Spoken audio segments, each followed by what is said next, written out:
Look at sweet mama.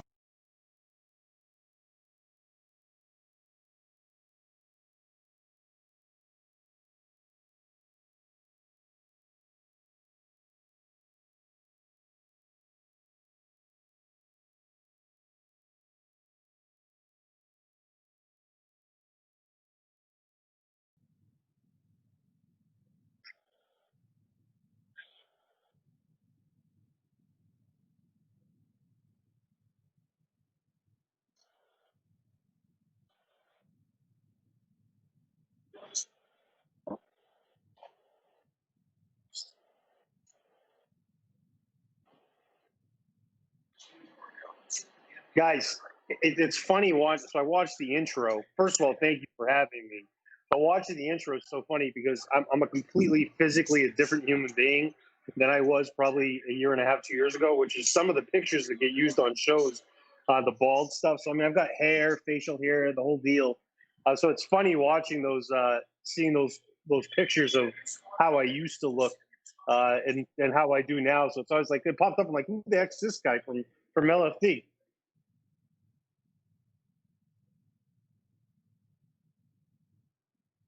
Yeah, the right. Yeah. Yeah, I'm down in Miami. I've been down here since last Wednesday. I do live down here. This is where I physically live. I spend a lot of time, obviously, in the Northeast because that's where I grew up and where I'm from. But yeah, I've been down here since Wednesday, and I'm headed to Central Florida tomorrow in Tampa. Florida's in phase three, full reopen across the board. So we're starting to get a little bit more on the road down here. So yeah, I'm traveling up to Orlando this weekend. Sorry, this week, and then I'll be in Tampa over the weekend. And then I'm actually headed to Texas next week, and then I'll be back up in New England the week after that for a few weeks. So yeah, so I'm starting to get a little bit back out there all over the place. Got a lot going on. So, but yeah, live from Miami.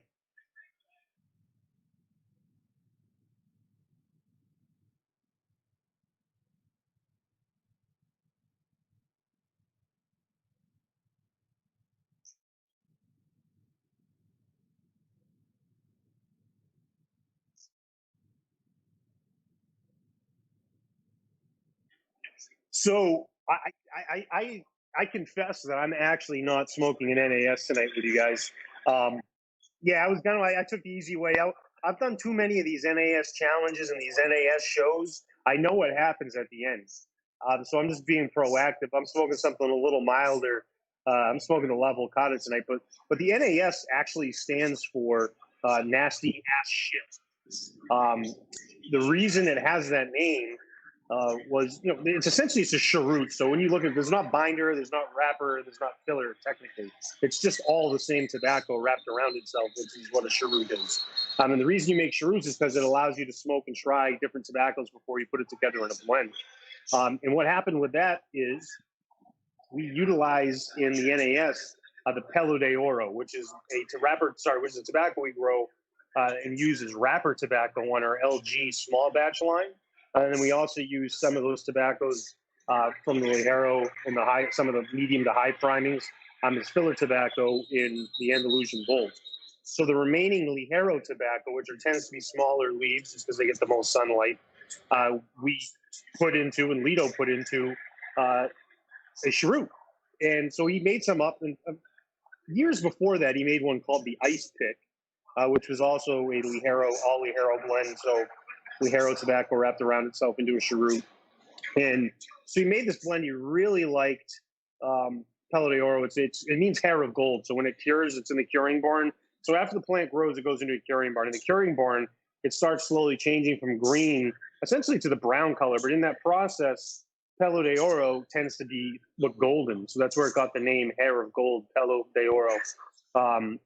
So he made this cheroot, and he brought it to a friend of his. He's on a retail shop, and he's like, "Hey, I want you to try this."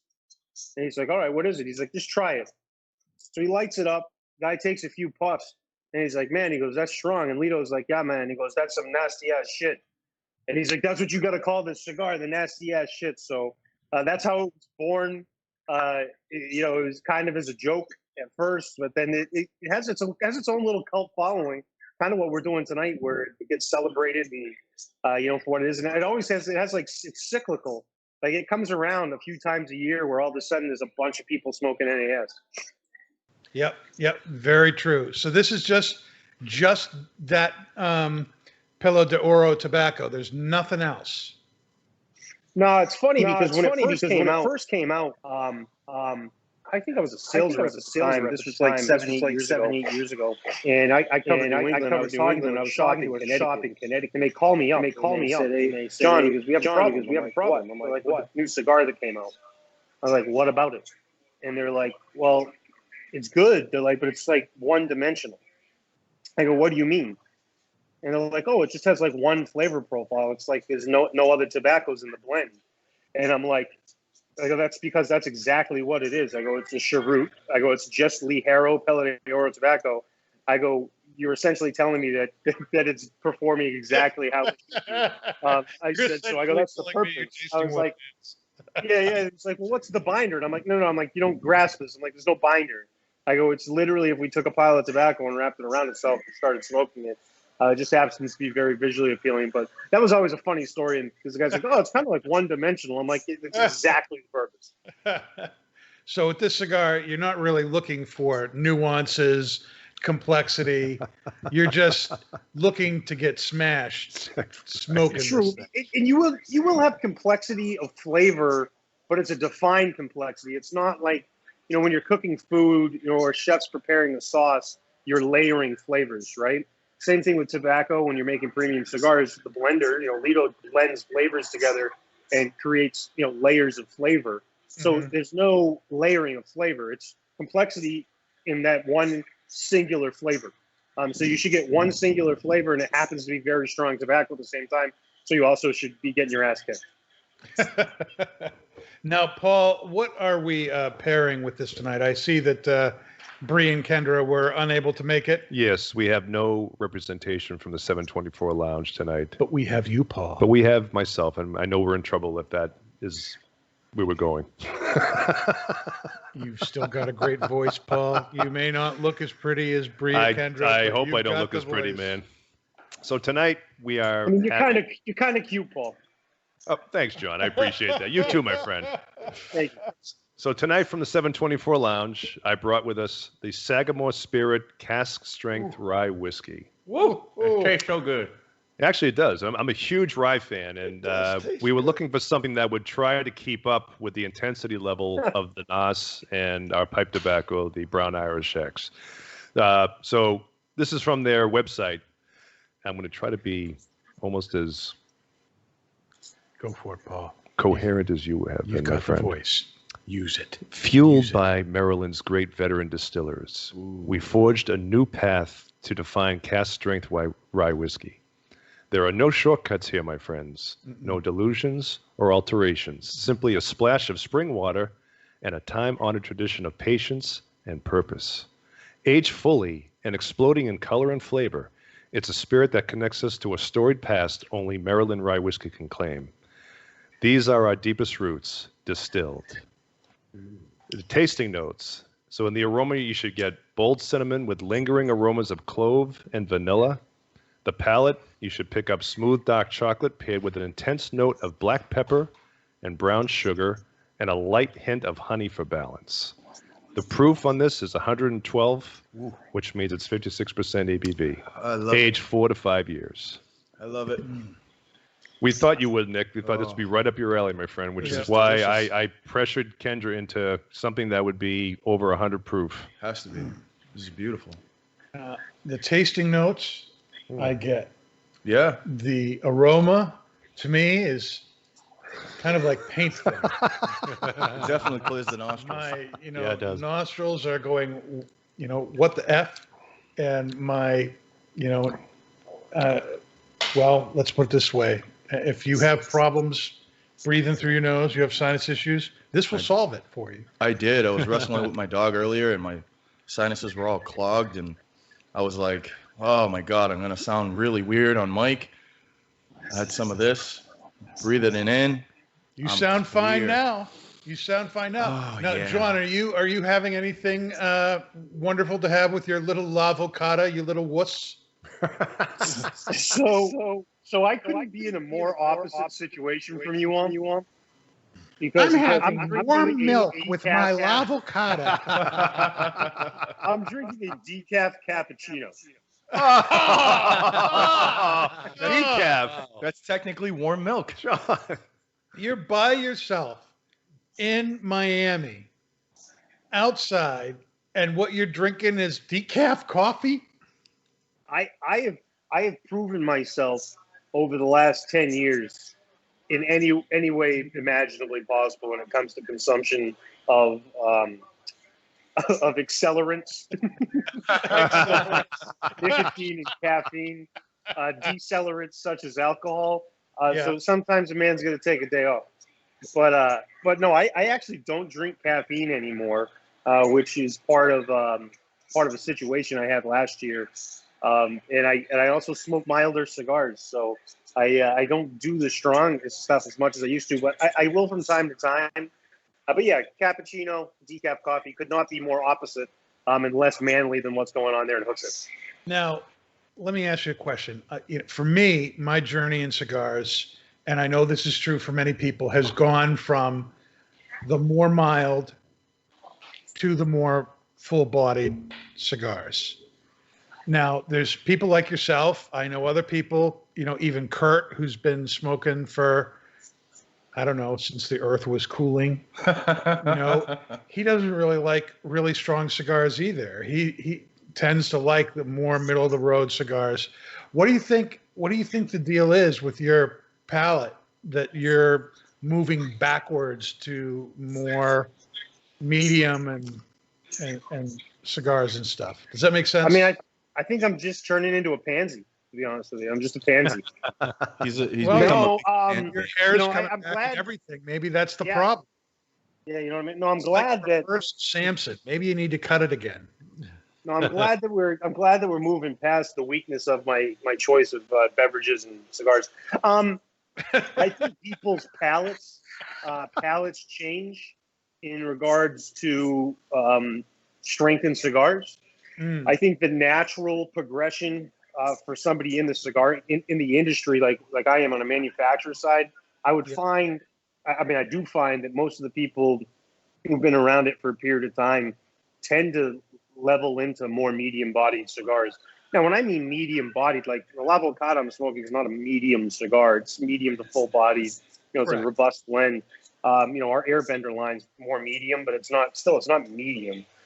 So I mean, I still smoke full-bodied cigars. I'm a big Padron smoker. I know you know that, Dan. Yep. Yeah, I'm a big Padron guy too. Those are full-bodied cigars, but when I started with LFD, I'm in my 10th year now. When I started with LFD, I mean, I was smoking double Ligeros like it was going out of style. I mean, I smoked double Ligeros 654 Maduros, Chiselitos, Chisels, you name it. That's what I was smoking when I woke up in the morning, when I went to sleep. I was smoking 7 or 8 cigars a day, and they were all just really strong. Yeah. And part of the reason why is it's very flavorful. It's rich. I think it's, as a younger cigar smoker, I'm not just saying age, but in terms of younger, of just getting, immersed in the culture of smoking cigars and premium tobaccos, I think you tend to go towards a fuller body quicker after you start with milder cigars because it's a more pronounced flavor profile and you can identify it better. Sure. It's less nuances with it. And there is still complexity. That's why, I think our 700 Maduro is one of the smoother cigars out there. It just happens to be quite strong in the body standpoint. But I think that's why I think people step towards that and they enjoy, that flavor profile. And there's less, with a fuller bodied and stronger cigar, it tends to go hand in hand. And it's, a little bit more aggressive flavor profile. It doesn't have to be, but it can. There's a lot that goes into that aging and fermentation. But I really feel like it's just less. It's less smoke and mirrors at full body, which is just what it is. You know what I mean? Like the NAS. We were talking the story before. I said the one flavor profile. It is what it is. That's the flavor. That's what you're getting. The strength. That's what it is. When you get into medium body stuff, it's a little more cutesy. You know what I mean? It's, more when we say the word complexity. That's more of a identifying and more of an exploratory type, experience on your palate. So that's why I tend to go towards that. And then, smoke 3-4 cigars a day. They're all strong. I get older. When I was 26, smoking diggers wasn't a big deal. I'm not old now, but it does affect me differently. I do feel it differently. I'm more aware of what my body's doing. So I think people naturally tend to go towards a little more medium bodied as you get further and further down the road in this industry. Well, you've been with LFD for 10 years, but before we get into that, do you want to give us a little bit of a history of La Flor Dominicana, how it came about, where it got to where it is today? Yeah, it's fascinating. I've been here more than 30% of the time that they've been in business now, which is an honor. Lito and Inez Gomez, I've been, they treat me like a part of the family, and sometimes it's great. Sometimes being part of the family is not so good. No, just kidding. It's a really special family. I grew up in family-owned businesses, so this for me is a natural fit.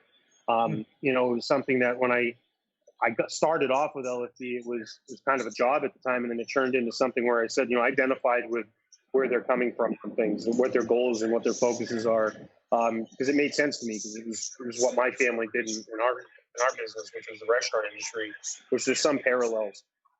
So yeah, that's why I've had success with it, and why it's been my only job in the premium cigar business, and I don't really see myself anywhere else. Because of that, I'm on the same page, because that's where I came from. What they're doing is what my family did. So this is our 26th year in business. Lito and Inez started it back in 1994. It was a small company called Los Libertadores at the time. Over the years, the biggest, I'd say the biggest bullet points and things that created the success that has been experienced today. One was the farm, purchasing a farm in 1996, stepping away from. The Dominican is traditionally a mild tobacco growing country, and they produce tobaccos that are made for milder cigars. They're the king of Connecticut shade, mild Dominicans. It's just culturally what it is. And purchasing that farm and getting involved in the agricultural side of the business really allowed them to step away from the dependence on those mild tobaccos, because that's what's being grown. So the only way to not do that is to start growing it your own techniques. So that was probably the most substantial thing that's allowed them for the last 26 years to get to where they're at. Because when you control the product and you control the ingredients, and you control putting those ingredients together, you have a really good sense of consistency and a really good sense of how those are going to work together, and what the earth's doing at the farm, and then what the hands and what the pallets are doing with the at the manufacturing facility at the factory. So that was the big substantial thing. But it's unique that, like I said, we're known now as the home of the Ligero, essentially, and known as the fullest body Dominican cigars that you can get. And Lito really started that trend. There just weren't full-bodied cigars coming out of the Dominicans. Cameroon cigars with mild Dominican fillers were full-bodied Dominican cigars. And if you wanted something strong, you smoke Cubans, which really aren't that strong, or you smoke Nicaraguan cigars. They weren't as huge back 27 years ago as they are now. But, Dominican is mild. So when full-bodied Dominican cigars came out, and you start utilizing the Ligero, these small, really rich, robust leaves, nobody had done that before in the Dominican. And it sounds funny, because people are like, oh, it'd just be easy to do it. But nobody did, because it was culturally not what happened. So 26 years of that. We started as a very mild cigar company, and now we're into some of the fullest bodied cigars. And tonight we're smoking straight Ligero. Well, you guys are. I'm not. We're smoking straight Ligero. That's from. It's going great so far. To what it was back in the early 90s. Hey, this place, what you're smoking right there, was from a company that was founded off of mild cigars. That's funny. And this has been a question that I've always wondered, because you're right. Dominican tobacco and Dominican cigars tend to be more mild to medium most of the time. And LFD is just like a huge exception to that rule. And what I'm hearing you tell me is the big reason for that is cultural. Like they always had the stronger tobacco available to them, but culturally, it just wasn't something that they ever wanted a cigar to have. Well, that's what the cigars weren't that experienced back, 30 years ago, 40 years ago. They were milder. The people that smoked cigars, the premium cigar culture we know today didn't exist 20 years ago, 30 years ago, 40 years ago. It's very much changed. And it wasn't just cultural in regards; it was cultural in the way that the businesses were run, because that's just what you did. There was history of we grow this tobacco. These are the leaves that go in. Why would you use a Ligero leaf heavily in a cigar? Because it doesn't burn right, because the combustion rate's slower, because it's thicker. So it just wasn't part of what they did putting these together. And it was, okay, we can have these cigars. They burn nice. They burn well. They're very smooth, mild. So that's what we make. And that's what the Dominican became popular for and what the demand was for. So that's what the growers were growing. They were growing tobacco to be used in that fashion. So if you wanted tobacco, that's what you were getting. And if you didn't own your own farm, you couldn't dictate what you were doing. So that was the way for Lido to step aside from that and step away from that, was to, hey, I'm going to grow the tobacco the way I want to grow it. I'm going to make sure it gets a lot of sun. I'm going to really manage the water. And we're going to grow some really full-bodied leaves and some really full-strength, tobacco on these plants, because we can appropriate them in differently around the farm in a fashion that's not made for mass scale of distribution. So Lido really did something new in the Dominican, attempting to make the tobacco stronger, growing it in such a way as to create really a different cigar experience. Yeah, and it was really the only way for him to differentiate himself coming out of the cigar boom, because he joined right at the middle of the cigar boom in the early 90s. Right. And you figure everything was mild. If you look at these cigar almanacs from the 90s, I mean, there's thousands of brands in there that don't exist anymore. Right. And the reason why is, why? Because they were making the same cigars. There was nothing different. They were all mild Dominican cigars with Connecticut shade, grown in similar soils. And yeah, there's different growing techniques, and there's probably people that were better at it. But they were the same cigars. And at the end of the day, there's only so many that could survive. So how do you differentiate yourself and come out of that is, hey, I got to start making different cigars. So this market, when this boom normalizes and it redefines the rules of the industry, and the consumer, what they're demanding, they want something different. And that was really what it was about. And had he not done that, he would have been one of those brands that was in the almanac that we were talking about today that wasn't around anymore. So it's, I think that for him was for him and Inez was, I don't know if they knew it at the time because it was a big risk. Right. It's easy to look at it in hindsight and for me to talk about it. But it really was the biggest decision they had to make was stepping outside of that, because things were going pretty well. They were making good, mild cigars. And people liked them. They liked the brand. They were getting some excitement. But what they really liked were the full-bodied cigars, and that's really what took it to the next level when Ligero came out, Double Ligero came out in the 2000s. And it really, really took things to another level, for the company and the brand. The growth in the last 20, I'd say 18 to 21, 22 years, has been exponential. That first 3 or 4 years was great. And those 20 plus years after have been just, massive. Mind-boggling growth, yeah. So, okay, we've done the macro view of LFD's rise to prominence. Now I want to go and do the whole micro thing. How did John Carney, growing up in northern nowhere, Maine, end up becoming the senior VP of sales for the U.S. for La Flor Dominicana, living in Miami? What the heck? How does that happen? It's a big change. That's a huge change. I make it look pretty. I make it look pretty good, don't I? You make it look good. And you know what? It was interesting. I went to college in Orlando at UCF. It's the second largest school in the country. And I was a football player in high school and played basketball, ran track and stuff. And I kind of wanted to play football in college, but I was like, you know what? I'm not going to, this is after 4 years, where am I going to go with this? Like, I'm probably not going to play in the NFL. Coincidentally, my best friend went and played the NFL for 9 years, so I got to live vicariously through him. And he's from a town even smaller than me. It's the same question. Like, how did you guys get to this stuff? And most of us, we don't have any clue. But it's through adversity. I moved down to Orlando. My undergraduate degree was in hospitality management. I had worked for Disney World for a few years, and then I worked for Darden Restaurants out of college as a manager for them. And I had like a quarter-life crisis at like 25 where things were not going well. Twitter life, Yeah, yeah, things weren't going well. Yeah. So things weren't going very well. I'd had things figured out what my plan was for the future, and that got flipped upside down. And I went back to grad school and kind of hid, because at the same time, it was when the housing crisis was happening in 2009, the housing bubble. And so there really just weren't a lot of jobs, and there definitely weren't a lot of jobs I got fired, essentially. I was dating one of my hostesses, and it was just a challenging situation. And you learn stuff from it. Unfortunately, I wasn't supposed to be there. But there was 3 years of just crap.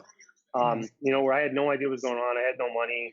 But I did have cigars, and that's kind of what got me through everything. And I started running into relationships through the cigar shop that I worked at.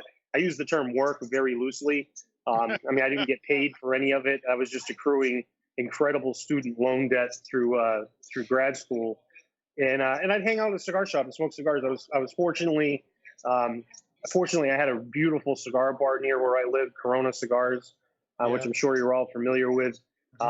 There's two of my favorite stores. Twins is home for me. That's just a place where I literally lived for like 4 years. But Corona was where my cigar love was born. And so that'll always be, kind of like the birthplace. So I just smoked cigars, and I became friends with Tony Gomez, Lito's son, who's with the company now for slightly over 10 years too. We kind of started rolling it around the same time. And it was just, I was down to my last leg. I had no money. I was being an idiot. I sold my condo because I had no money. My car was a mess. Everything was a mess. And my last ditch was, I got to get back to Maine, because at least then I can move back in with my parents and then save my ass, right? So a position came available for a sales rep with Flor Dominicana. And I was like, you know what, this could be a good opportunity. This at least is a great chance for me to get back to Maine. So I took it. So I left in the middle of a semester, and I didn't tell anybody. I just got up and left grad school and moved up to Boston, and took a job for about 2 years as a sales rep with LFD. I did New York and New England, and and they gave me a chance to get back on my feet and also learn a lot, and actually take some things that I'd learned, lessons in the time that I had some challenging times, and then from the experiences before, where this position opened up for vice president of sales, and they were looking to take things to another level, and they were looking for some long-term commitment, and I was in the right place at the right time and had the right background for what they were looking for, and the rest is history, and it's been a great 10 years, and looking forward to the next 10. It's just been awesome. I couldn't, opportunities. People ask, like, how did you get to where you're at, or what did you do? And the biggest advice I give is just when opportunity knocks, be willing to open the door. And that's what it was for me. I kept seeking out opportunity, and sometimes I'd go to the door and nobody was there. And, when the door knocked, I was able to open it and walk through, and, and take the experiences with me that I had when I did walk through. So it worked out really well, and it's been a blessing for sure. That's awesome. I'm very happy for you. And I think this was a great move for you to take that position there. I'm incredibly thrilled to see you moving up and up and up in there. And, but now that you're there, we know that La Flor Dominicana has kind of changed its marketing profile, and now there aren't any reps. Now, how's that affected how La Flor Dominicana as a company, and how you as VP of sales relate to all the brick and mortar shops that you have to keep these relationships up with? How has that changed now that they've changed how you do things? Yeah, it's certainly a great question. COVID was obviously a challenging time, and the challenge for us is that we own everything from the seed to the cigar. Right. So when COVID hit, our factory was closed for 2 months, and when the factory's closed, it means I don't have cigars. And it was indefinite how long it was going to be closed. There's still restrictions down there now. There's still curfews.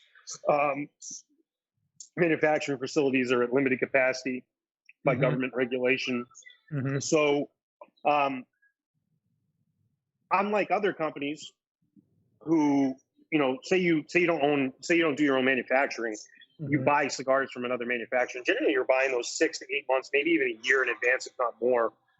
So at the beginning of COVID, when there was closures, April and May, we just didn't have cigars coming to the United States because we had nobody making them, no way to ship them, and we don't have a bonded warehouse here where we just store things. Our bonded warehouse per se is the tax-free zones that we're in the Dominican Republic. Right. So it went from, you know, we ended up having some layoffs at the beginning of it. It was a restructuring of our sales force it's still fluid. Yeah. We still have half of our sales team. We do have 4 salespeople that we split the country up 4 ways, including myself. Okay. It certainly changed the way we look at it. But the reason for that was cash flow stopped immediately. Yeah. It was done. You know, we were out of cigars then. So now we're in a spot where we're really experiencing success. And then there's other companies that are having more and more shortages. I mean, we have shortages as well just because demand is so astronomical right now because everybody's running around trying to find who has cigars. But, you know, the effects of what happened in April, May, and June are still going on, are still going to be felt in the next year. Just because if you're closed for 3 months, there's no way that everybody's going to be caught back up just because things are open. So we'll experience that sooner. But really, it's changed. You know, the communication has changed entirely with retailers and consumers in general. We always did things like this, but now it's more important.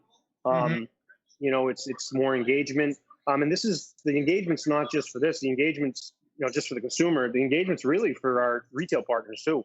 You know, I do these things to stay in touch with our retail partners who watch these shows. You know, we're part of what we're doing.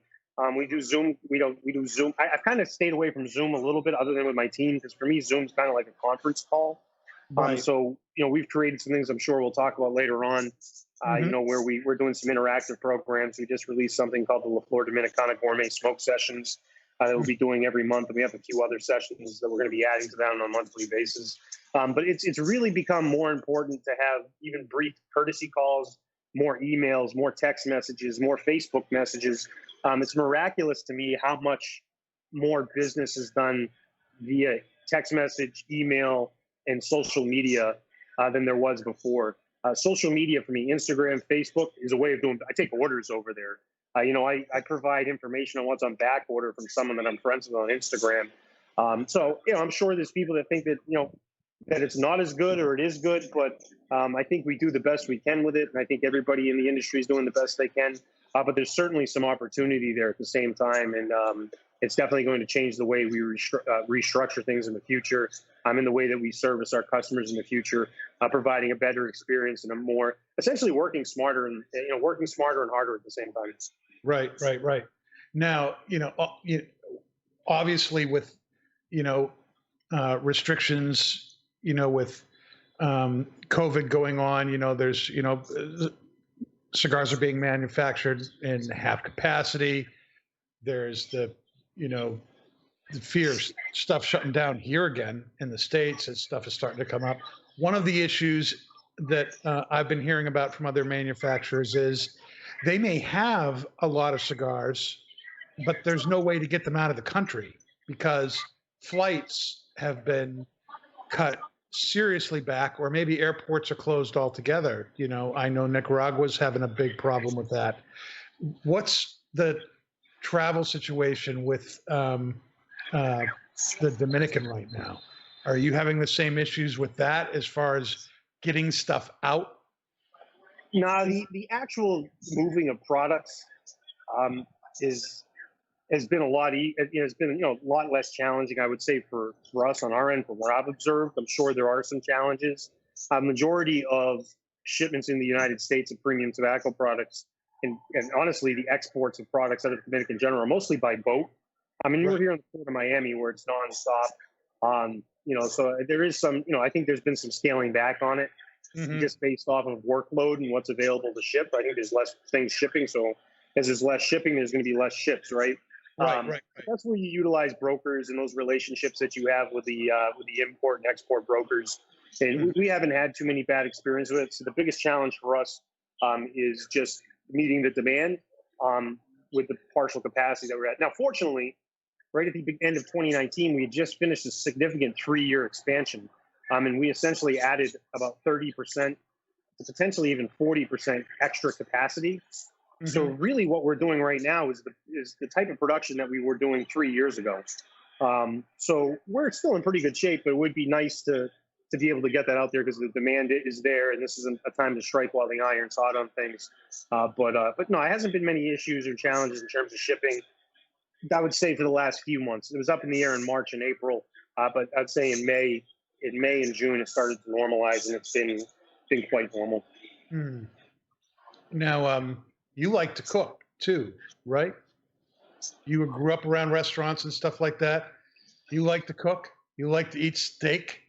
Yeah, oh yeah. You're a steak guy? I grew up in the restaurant business. I started working in restaurants when I was like 8. My dad put me to work as a dishwasher, and I started as a short order line cook when I was 12. So it was in my blood, and I always messed around, had fun with things. And I would say the last 9 years, especially in cigars, I started doing cooking events at cigar shops because I got tired of doing buy three get ones. Consumers don't enjoy it, the retail doesn't enjoy it. I didn't enjoy it, so I tried to do some more innovative things. So that started about 9 years ago with that. But the last 5 or 6 years, I've been really honing in my skills. And throughout COVID, I started a cooking show called Hacking Gourmet with friends of mine, Fred Rui, who's formerly from Nomad Cigars. He owned that brand, and my friend Brian McGee from Crown Heads. We started just there was nothing to do, and we both like to cook. And Brian and I have been doing some cooking events together. We did a steak competition against each other, and we had more planned. So it was only a natural progression, and I was posting food. I'm known for my food, I guess, on social media. That's what people identify me with. So it was just a perfect progression. There was an opportunity there to get involved in a little more.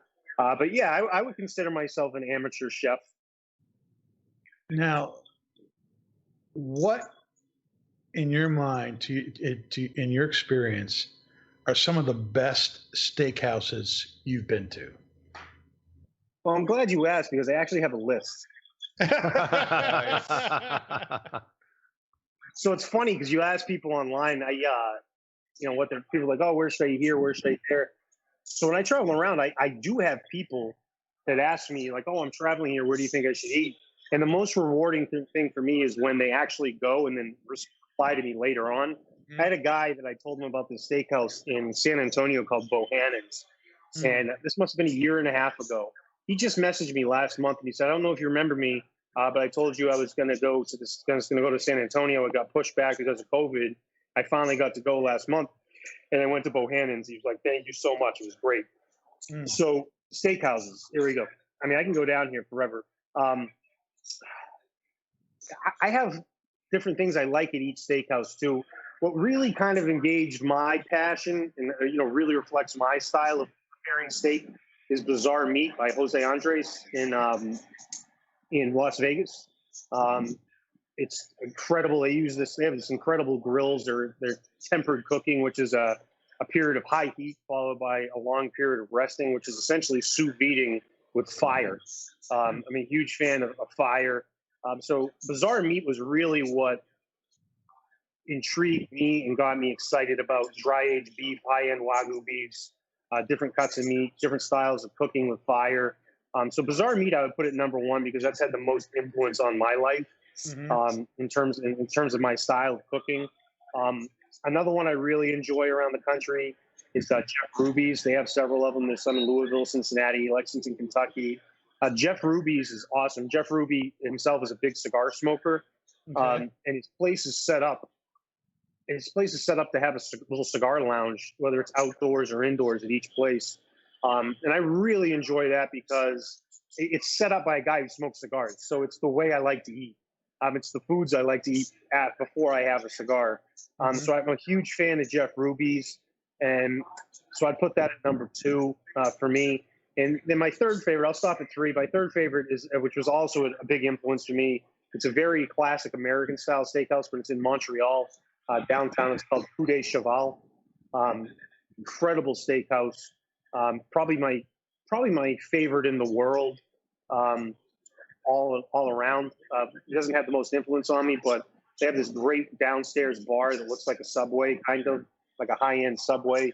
I always feel like I went into like the Ninja Turtles lair when I went down there. Only they happen to have a lobster bar and like Wagyu beef instead of pizza. But I mean, I have a whole, like in front of me right now, I got this list of like 100 steakhouses. So you pick an area and I could tell you a place that I like and and what type of meat you're looking for, I'd give you a different place depending on what you're looking for. Any up here in New England? Yeah, it's kind of weird. So No. Hanover Street Chop House in Manchester is very good. I really do enjoy it. I think they do an excellent job. I think that's probably the best obviously the best in New Hampshire or Maine in terms of steak. It's called Hanover Street Chop Hanover House. Street Chop House. Oh, okay, yeah. Yeah, it's over the top. It's beautiful, really nice, great wine selection, great app venue. They do a fantastic job. Service is great. It's kind of a modern version of a traditional, like they call it expense account steakhouses, like the corporate expense accounts go to, but it's a more of a modern version of it. It's kind of ahead of its time. It's what like Morton's and things are transitioning into now. Ruth's Chris are trying to be more like Hanover Street Chop House. There's some great steak places in Boston. When I end up in Boston, I usually end up in the North End. I don't do a ton of steak in Boston, so it's weird. So people are like, "What's your favorite steak place in Boston?" And I can't really give it to you. Just because I've been to Smith and Walensky's there.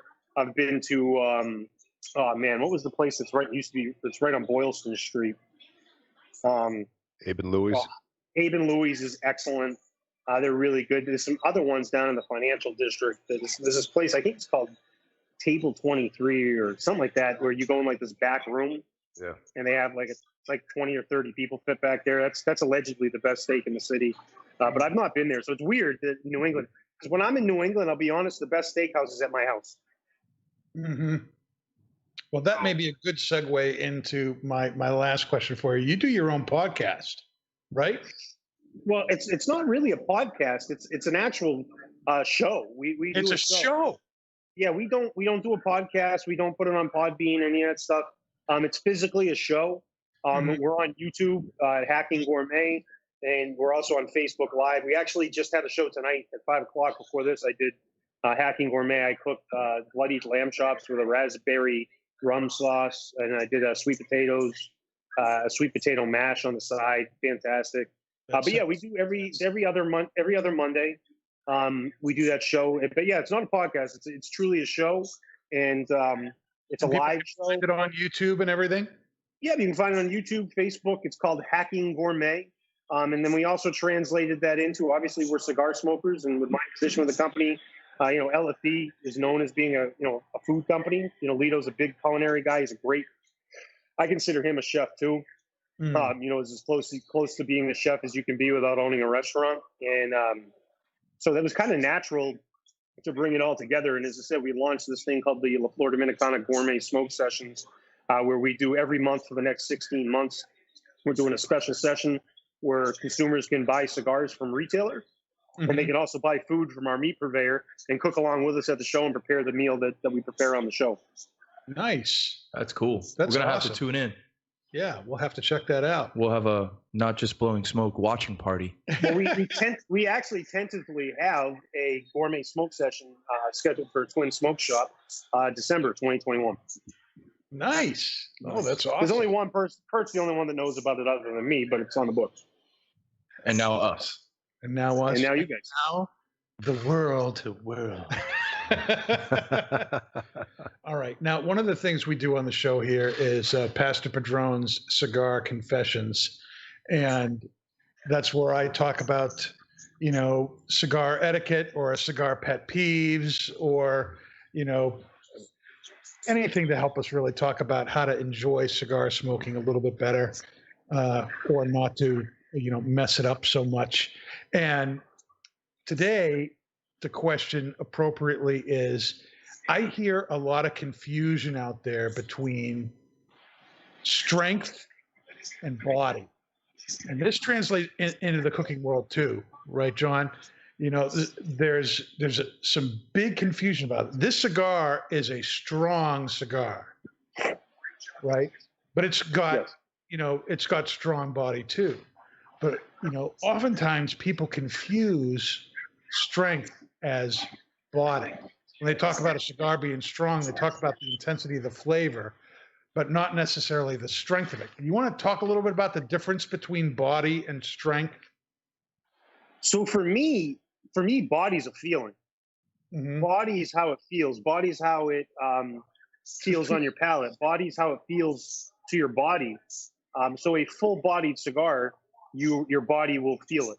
Like in regards, I'm not saying you're going to be lightheaded, but you're going to get a feeling from it. Mhm. When you eat a tomahawk ribeye as high fat marbling and high fat content, when you eat a filet mignon, you feel very different.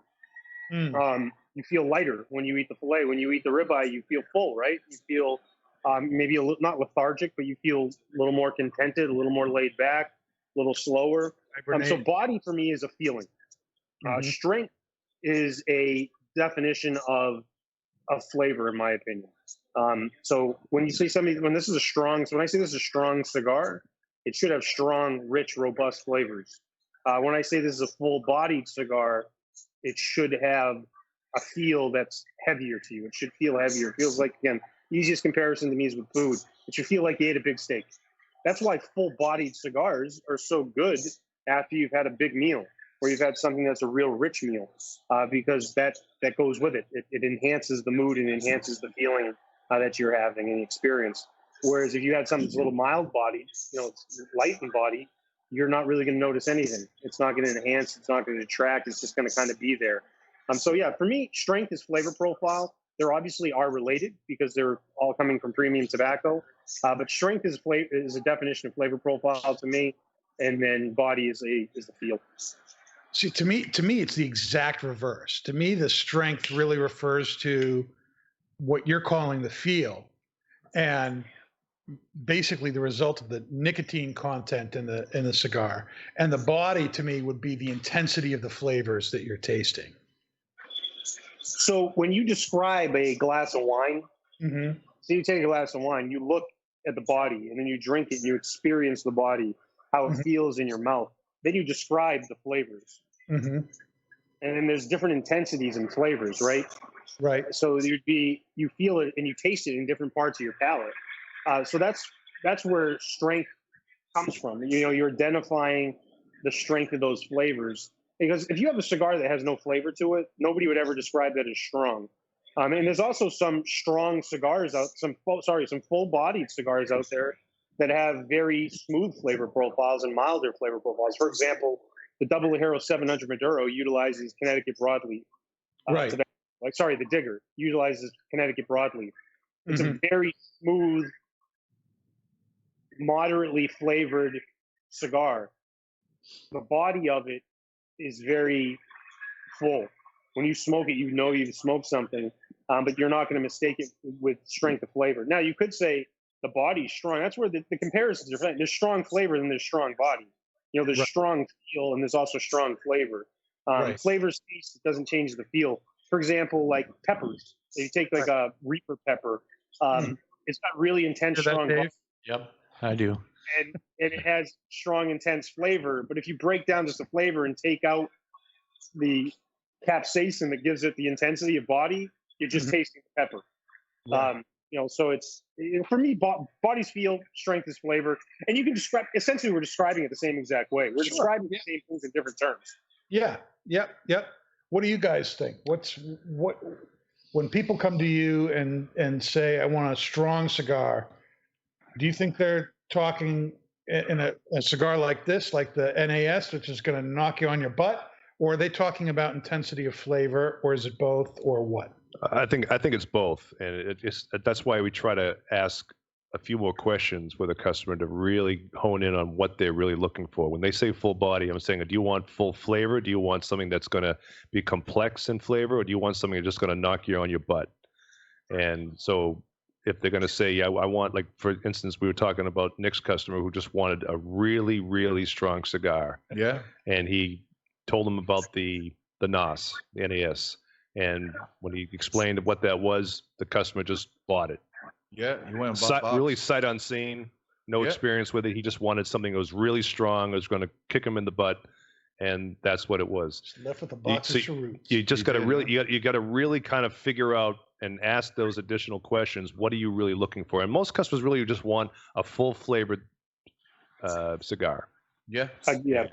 So if they want a full flavored, full body cigar, that's what they're going to get. I don't think a lot of customers don't really want to get knocked in their butt. On the Keister. Knocked on a Uh, keister. After a few puffs. They just want to have right. that experience of, they don't mind a little bit of nicotine, but they want to really get that full flavored. Mhm. And that's really where I call full body, is the full flavor effect, and the different, as Dan would say, the nuances of it. Right. Nick, you have anything you want to add to that? No, I No? completely agree with Paul. It's usually It was very municipal. very municipal. And I'm burning my fingers on this NAS right now. Yeah.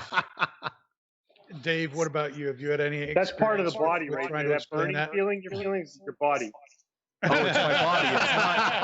That's It's the not the body. cigar burning my fingers. 'Cause I literally got an inch left. I don't think I can feel my fingers right now. But it's I can't feel my face, but it's okay. And I'm getting I'm sweating. Probably have to take off a couple layers of clothing. Are you having heart palpitations and trouble breathing? I'm not there just yet. Probably have to check in with me in the second half of the show. You are looking very relaxed, Peaked. though. I am very relaxed. This thing Very is just relaxed. You're very chill right between the drink and the cigar. now. Oh my gosh. Man, You're a happy man right now. Yeah. I'm all out of my drink and my cigar. I don't know what to do I'm not next. surprised. Dave, No, I feel like I feel the same way Paul does. I feel you got to ask questions about what they want because it really can be interpreted. interpreted. Interpreted. Thank you. Interpreted. I think the side effect both of ways. NAS is none of us. That's right. He's feeling no pain this- right Let now. me give you my interpretation. It's- This interpreted thing. No, this is just normal Dave. That's just Dave. Confused. Dave and confused. I'm gonna put that on a shirt. Dave's gonna be my next shirt. I love that. sweet. Awesome. Well, there you go. Now, I've noticed looking around that this NAS, even though it's just a one type of tobacco, has been burning really well. Yeah. It has, It yeah. burned really straight on everybody's cigar here. Now, I know that you're not. How's your La Avocada treating you? Is it treating you like a nice Latin dance? Look at that. That's so sweet. Beautiful. One of our listeners, Heather, actually had a question about the La Avocada, and I think I'll take the opportunity to ask it here. She wants to know if there are any other sizes of that cigar planned on coming out, perhaps a Lancero even, Ooh. she asks. So I'm going to utilize my New England Patriots cigar poker here. First time ever. What's the score, by the way? 6-3 Pats. They just fumbled in the red zone, so that wasn't good. Like the Pats. Into the third. But That sounds so yeah, like it's typical bad. Actually, the defense looks great. But we'll see. It's going to be a stressful end of the game. So there is another size of the La Avocada. There's a size called the Petite La Avocada. It comes in tins. It's like a little cigarello. It's a 34 by 4. There have been no plans for a Lancero size in that as of yet, but we do offer two sizes. We have the Churchill size and then the Petite La Avocada in the tins. Oh, it's a Very delicious nice. cigar. All right, Heather. It Well, is. there you go. Thanks for asking that question there. Yeah. What is our final verdict on the La Flor Dominicana NAS, the nasty, the The nasty beep beep. nasty bleep bleep? Bleep bleep. Sweet nuts. Sweet nuts. Definitely not sweet nuts. I don't taste any Considering- nuts at all. No, I don't either. Considering how strong this cigar is, and I strong as in strength, a lot of nicotine in it, which I'm very much enjoying. Because it's Hence why you're called nicotine. nicotine. Nicotine. It is really, other than the Lennox, I think the Lennox is the best cigar from LFD. This has got to be a close second. You think this cheroot Yeah. is one of And the I know best cigars John is LFD like, makes? yeah, I think John is like, he's like, Nick, you're crazy. There's something wrong with you. Which No, there could be. it's great tobacco is the thing. I love Yeah. the NAS. I just don't like the body of it. It's just too much for me. Flavor profile is amazing. It's great tobacco. I get the spice. The spice is subtle. It's like Subtle. Yeah, it's the spice is subtle. The strength, like, don't get me wrong. Look, the cigar is strong, but I do get almost Subtle like a brick. yeah, a little bit. But I like that, getting hit in the face with a brick. I like that subtle feeling But- of getting hit in the face with a brick. But- Makes me Does your feel wife know that? She does, yeah. But I also get like a sweet floral note from it as well. It's- 100%. Yeah, Really? and I don't, John, you could definitely correct me if I'm wrong, but I get a nice, sweet, subtle floral note from this, which is weird because of how strong it is, but it's a great smoke. I love it. Yeah, I agree 100%. It's very rich. It's very thick tobacco. It's Yeah. gonna be sweeter. Properly aged and fermented tobacco that's very strong like that should be sweet. It shouldn't be super peppery. I don't think anybody was getting pepper off of that. Really? It the body may be the body may be maybe overtaking it a little bit, but in terms of flavor profiles, I mean, it should be sweet. It should have floral because it's been aged and fermented for at least 3 to 4 years. Yeah. So it's gonna have it's not the complexity of flavor depth, Right. and depth of flavors, but it has a very defined flavor profile. Absolutely, I 100% floral one, 100%. Yeah, it's not a complex cigar, but this is a cigar that you don't pick up and expect a ton of complexity from. It's one leaf. It's Yeah. exactly, it's one leaf. You don't need getting- when something tastes good, you don't need complexity, right? Like strawberries taste good; it tastes like strawberries. Mhm. Right. Like cherries are delicious. They don't taste like cherries and something else. True. So if it's good, why, it's cherries go great in cherries Jubilee. You add them to other things and it enhances it, but they're also very good on their own. Right. Yep. Dave, what do you think of the cigar and the pairing? I think it's very municipal. All right. Well, there you go, Dave. Oh, Paul? Well, as you said, it's one leaf, and to me, it's one leaf and kind of one-dimensional. I'm not afraid to say that this isn't my favorite LFD. The Factory Press 2017 is my favorite, but I get a lot of leather and a lot of earth out of this, strong earth, and the earth is never more present than when you pair it with the drink. Yeah. It takes away any type of pepper. If you're picking up I picked up a little pepper in the beginning. It's settled down now, but a lot of leather, a lot of earth, a lot of nicotine. I guess because can't feel my feet right now, so it's working. But it's I can pick up just maybe a little bit of the sweetness. I can't pick up any of the florals that Nick was talking about. But if you like leather and earth, if you want to get hit between the eyes, this is definitely the cigar you want to have. Paul, I agree that this is a very earthy, very rich cigar. Like you were saying, John, there is a sweetness to this. There's like a really dark kind of sweetness to it. It's certainly not overt, but it's there. Yeah. And I think it's one of the things that makes the experience of the tobacco enjoyable. What's really, what really makes this cigar great to me is that it is just that one tobacco. It's just that Pella de Oro, and you're really getting to just enjoy it for what it is. And it is very tasty, very flavorful, very strong. My lips have this nice tingly, Oh yeah. feeling from the Yeah. spice and the heat and everything. And it certainly is a very, very strong, full-bodied cigar. Mm-hmm. Well, John, thanks for being with us on the first half of our show. Thank you all We're for glad having that you took out the time, especially during the Pats game. That says a lot right there. Yeah, thanks, John. We really appreciate Thank it. you, John. Be happy to join anytime. Appreciate it. Thank you. Awesome. Thanks, buddy. All right. We'll be right back after a short break when we'll be continuing the strong tobacco talk, but this time with Brown Irish X pipe tobacco from yeah. Gawith Hoggarth. We'll be right back.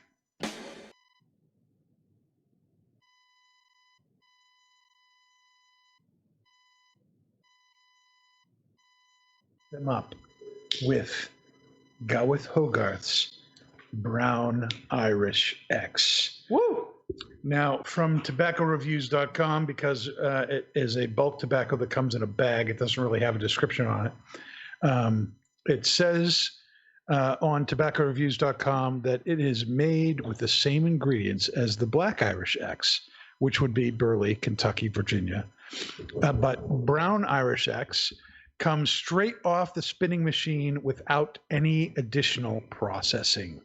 The absence of the pressure and heating process that makes Black Irish X means this tobacco retains all of its strength.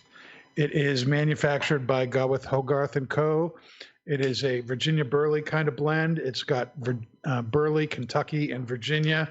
It is a rope. Let me show you a little bit about what this looks like. If I reach down here,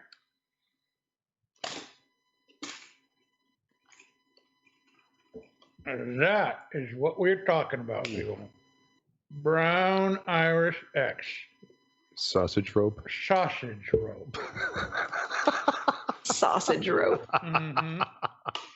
Where's Kendra when you need her? As the Beautiful Potion meat. Master has dubbed it herself. It is some incredible stuff. So you take that rope, you cut it into coin-sized slices, and then you rub it out into flakes, or you cut it up even more into cubes.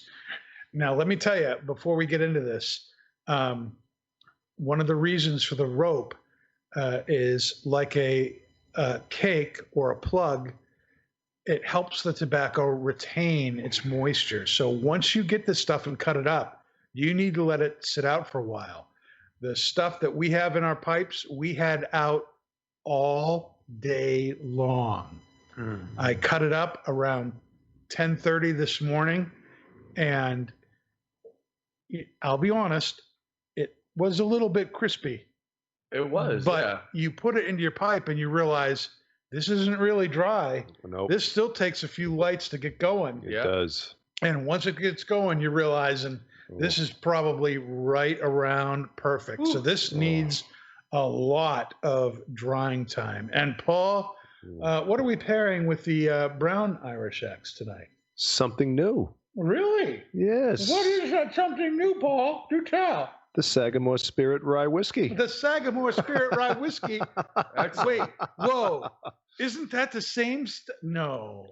It is. It is? It is. It's the same stuff we had in the first half? Some good rye right here. Oh, We wouldn't my- dare go backwards, my friend. Not with this tobacco. No. We got to and keep it going. on a night like this, when you are smoking really strong stuff, you need some really strong stuff. And Nick's glad it's not Oh, something yeah. sour.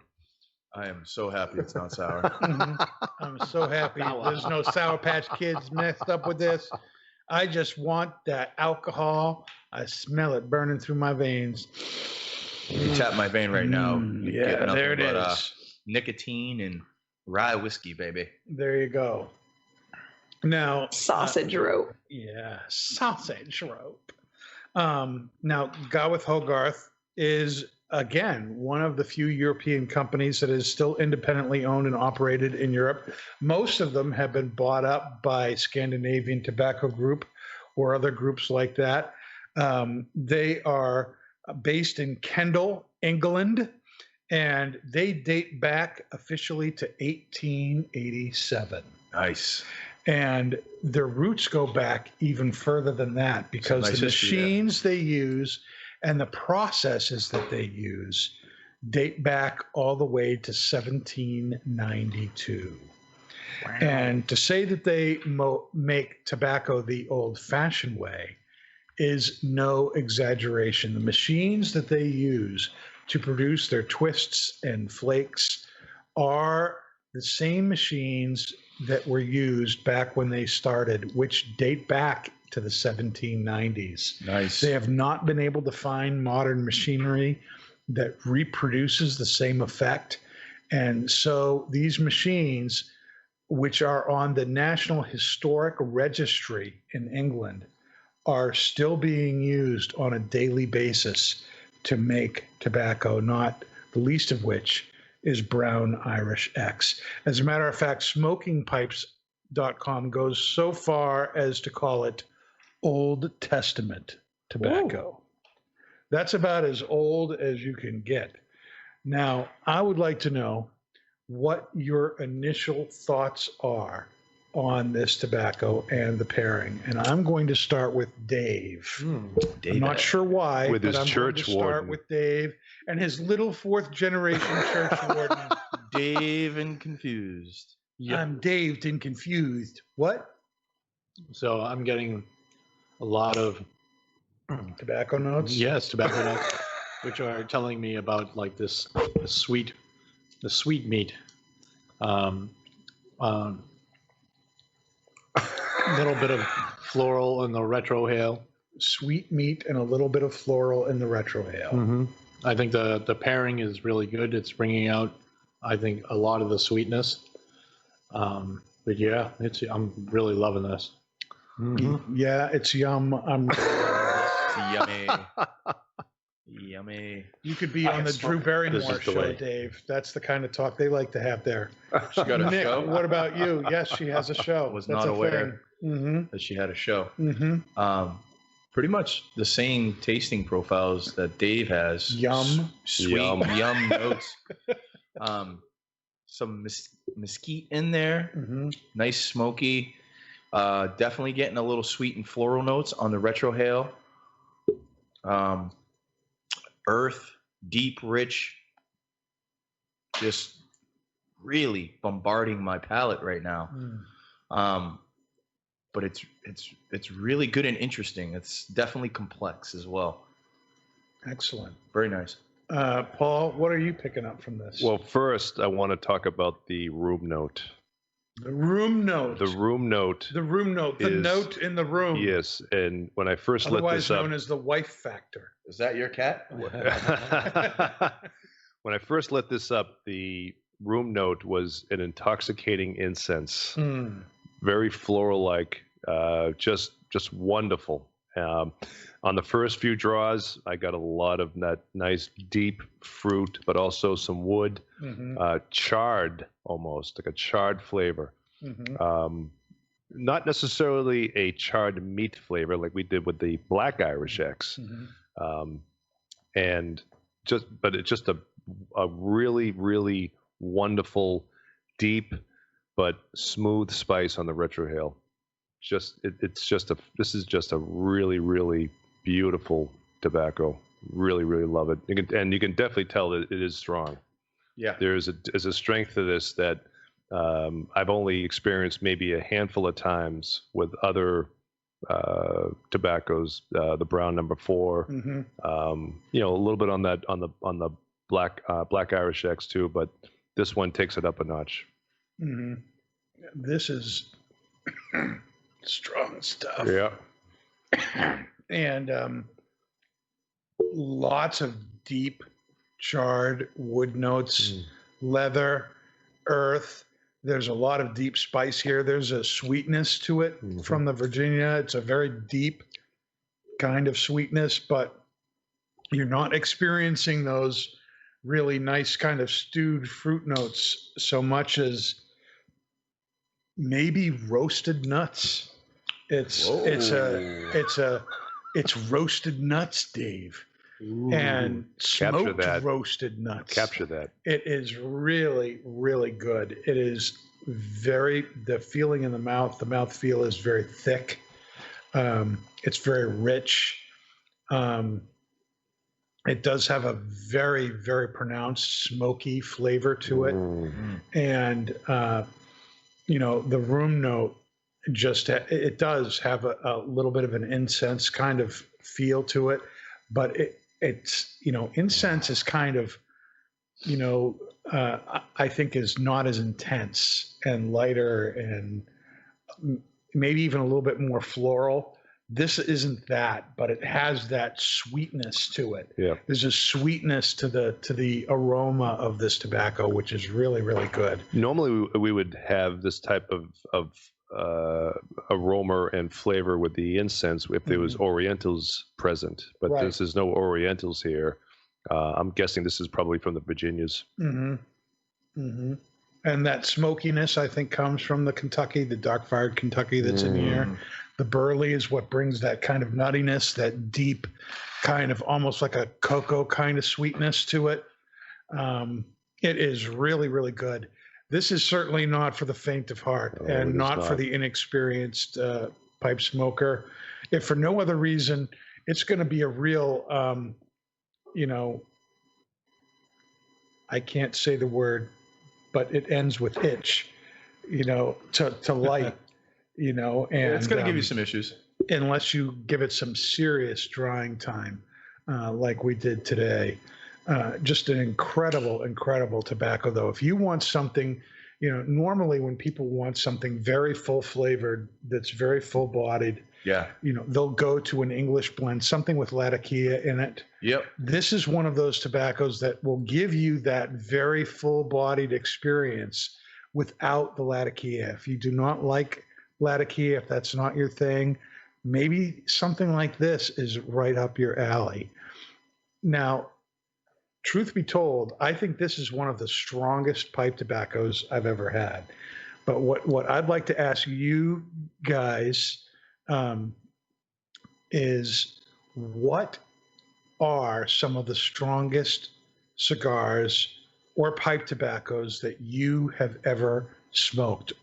And if you haven't gotten to them yet, maybe what are some of those cigars or pipe tobaccos that you really would like to smoke? You can go either way, but let's start that conversation with you, Nick. What are some of the strongest cigars that you have smoked? So the strongest cigars would be, in not any particular order, would have to be the NAS by LFD, Double Ajero Digger, the name is escaping me right now, the Pissed Off Christoph, Yes. and the Triple Maduro by Aurora. That Triple Maduro is as delicious as it is. It is definitely strong. It's up there. Are you talking about the Camacho? No, I'm not talking about the Camacho. The CBT. The CBT. Okay. The CBT Triple Maduro by Aurora that they have. It's a Triple Maduro, and it's one of my favorites from them. So those are the ones that I would definitely recommend if you're looking for a full body smoke. Those are the ones that I would definitely gear you towards to buying. And come on down at Twins. We have them.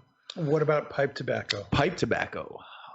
Definitely this one, the Brown X, Black Irish X, and it'd probably be the name again is escaping me. It's not Quiet Nights. It's Gaslight. Gaslight is a strong one. The one that I haven't had that I've been kind of, walking on eggshells around and tippy-toeing around and not really getting to it yet is probably Pirate Cake. Pirate Cake, yeah. That's the one that I probably want to try and want to get into, but I'll have to smoke it outside of the shop. Pirate Cake is 75% Latakia. Yeah, that's a lat bomb right there. That's a lat bomb. Now, Dave, what about you? You're a guy who likes to get himself knocked on his butt. What are your favorite strong cigar? What's the strongest cigars or pipe? What do you tobacco smoke you've with had? your church warden, Dave? Can you find your mouth with that church warden? It's shaking. I'm so It's Dave. like- I'm sorry. I'm so used to you smoking your Nording, Dave. I'm not used to seeing this 8-inch stem protruding from your mouth. Woo! That's what she said. I'm not sure that was what she Appropriate? said. Or appropriate. Yes.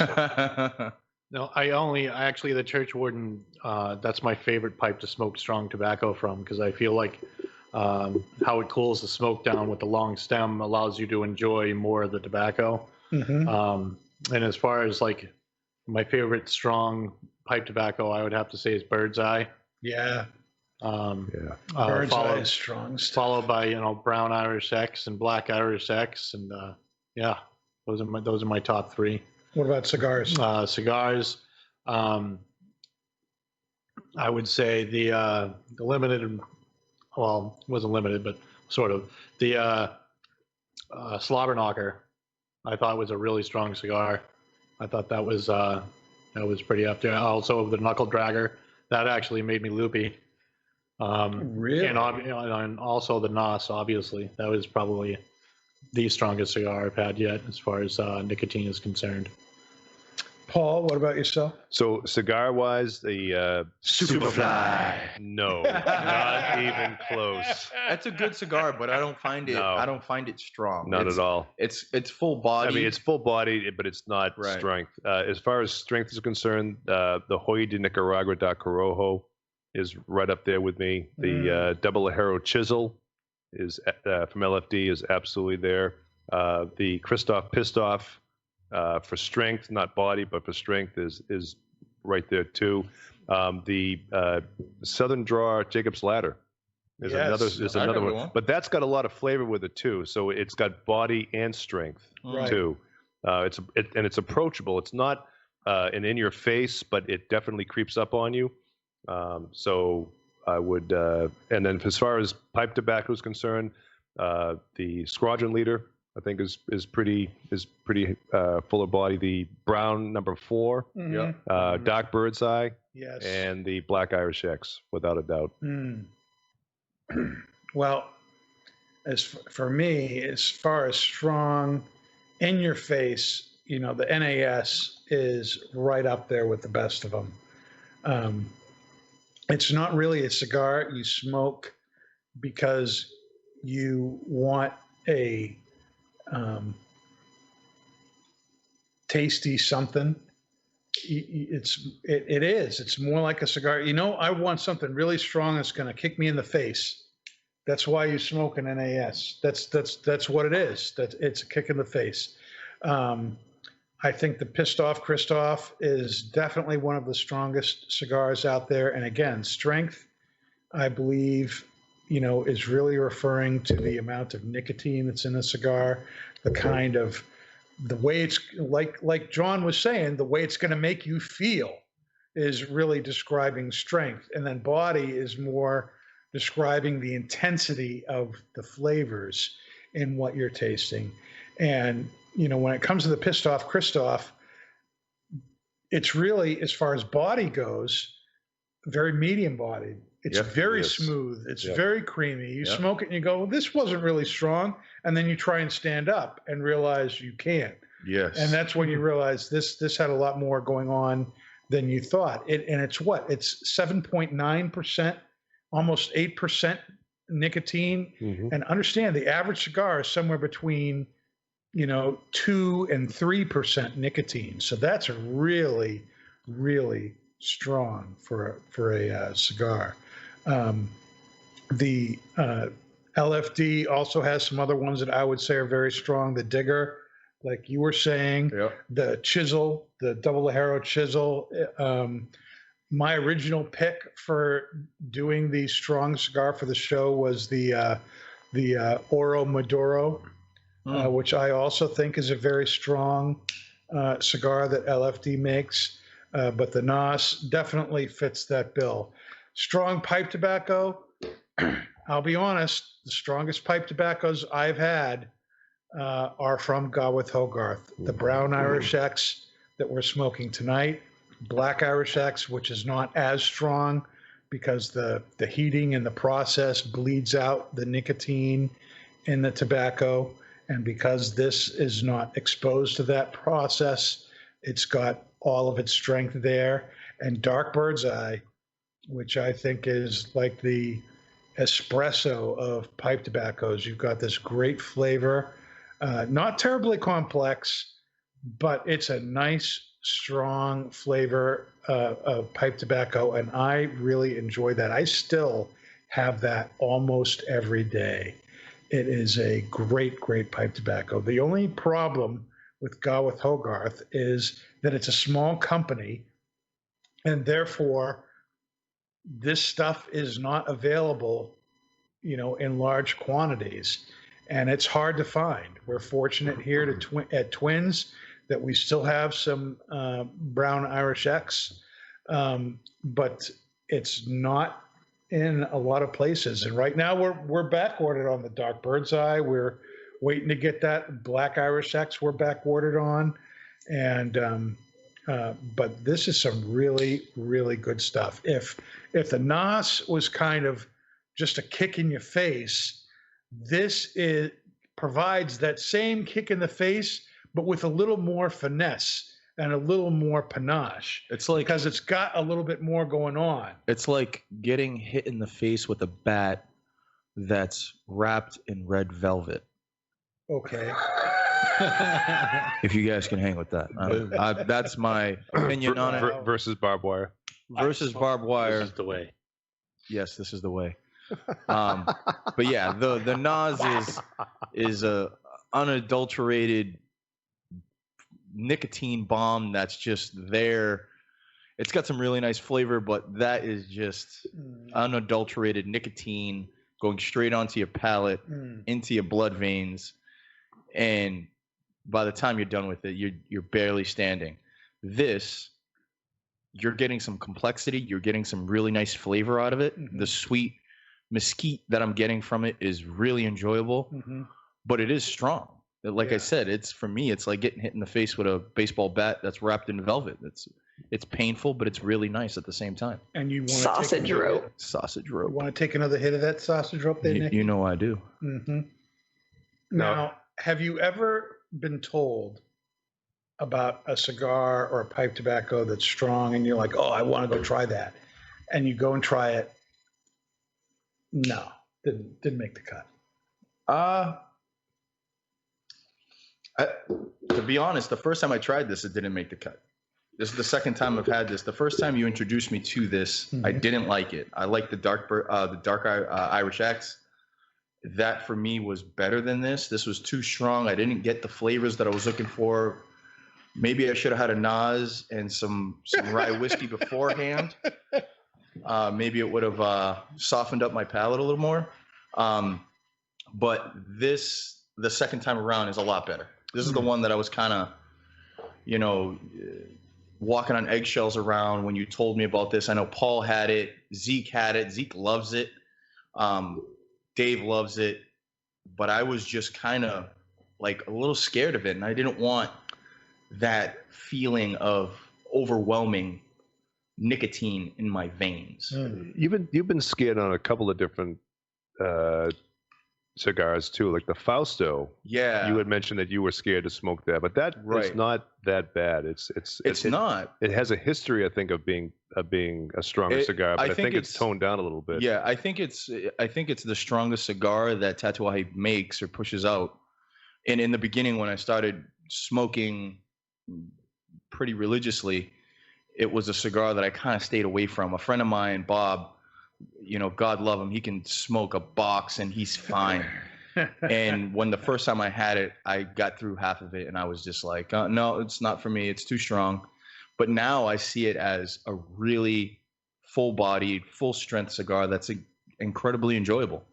Now, don't you think, like with the Faustos, when they originally came out, they were like really, really kind of in your face, peppery strong. I and think now so. they're not so much. Right. Yeah, I think the blend is the same. Maybe the soil content is different, which the tobacco grows differently in the soil. Maybe it's something different. Maybe they're rolling it differently now. Or maybe it's just because you've had stronger. Yeah, it could be. Your tolerance level has increased. Yeah, I think that could be as well. That my tolerance level has elevated to a whole new level. So, but yes, I'm enjoying that one, and I'll be going back to the Brown Irish soon enough. Very, very cool. Paul, have you ever been disappointed by anything you were expecting to be a stronger cigar? Not disappointed. I was actually pleasantly surprised was the Neanderthal, because we had heard about this. This was before you actually had come onto the scene, Dan, and brought in the Roma Craft line 2 twins. But we kept hearing customers talking about Neanderthal. Do we have the Roma Craft Neanderthal? And they said, oh, it's a very strong cigar. And I'm like, well, no, we don't. But when we first brought it in and we tried it, I was expecting a more of a in your face, but because it's got that San Andreas Maduro wrapper and the Nicaraguan, the Pennsylvania Sucker One punch, punch. Somebody's had a little too much whiskey. Sucker One punch Lajero, but it's so well constructed, so well blended. It's so rich, complex, just a wonderful full body. And I'd say maybe medium full strength. It's not a major strong cigar, That's probably the one that I would say it's not as strong as I thought it would be, but I'm so glad it's not, because I've smoked a lot of those. It's full bodied. It is full bodied, yeah. It's full bodied. It's not. yeah. It's not full strength in terms of Right, in your right, face. It's just right. it's just a great cigar. There's Really that's is. one of my favorite It is. stronger cigars Yep, that's it is. out there. It's It is. not as strong as a NAS, or even as a pissed off Christoph, but it has a lot richer flavor than a pissed off. It does, yes. And it is very, very complex in the way they've blended it. Even though the flavors are all strong, it really is just a great party in your mouth. It I is. just can't explain it. any other Aromatherapy. way. It's hashtag aromatherapy. That's right. Now, Paul, what do you have for news tonight? This is kind of a just more of a official announcement. We talked about this a month or two ago, Yep. but effective October 1st, New York cigar tax increases to 75%. Actually happened. Yes, it did. All the loopholes have been removed. They have Cigars are been. now actually taxed 75% on the wholesale price. No longer industry standard. So cigars sold in the state of New York will now be much more expensive. The tax paid on cigars has increased from an effective rate of 28.5% of the wholesale price to 75%. For context, a cigar with an MSRP of $9.50 likely retailed for around $12.21 under the old tax system. It will now increase to $16.63 before sales tax, which is $16.63. 63 New York's uncapped. Now, this is the key word: uncapped. 75% tax means that it joins Alaska as the state with the second highest tax rate for cigars in the U.S. Does anyone know what state carries the highest tax rate? Vermont? Vermont. Yes. Give that man a cigar. Or a round of What applause, tax at least. rate is Vermont? 92%. 92%? However, the reason why I said uncapped is the key word is because they do cap it at $2 for any cigar that's under $10 and $4 for any cigar that's over $10. Utah Utah is what I would have said. is 86% uncapped. Whoa! So that's the biggest difference. There is no cap on any cigars sold in Utah. So, wow, that is amazing. Yeah. I feel nothing but pain for my brothers and sisters who smoke in the state of New York, the great state of New York. I can't imagine how they're going to keep supporting brick and mortar stores there. Well, I actually just spoke with a sales rep who will remain nameless, but he came in today and told me that basically his New York territory is kaput.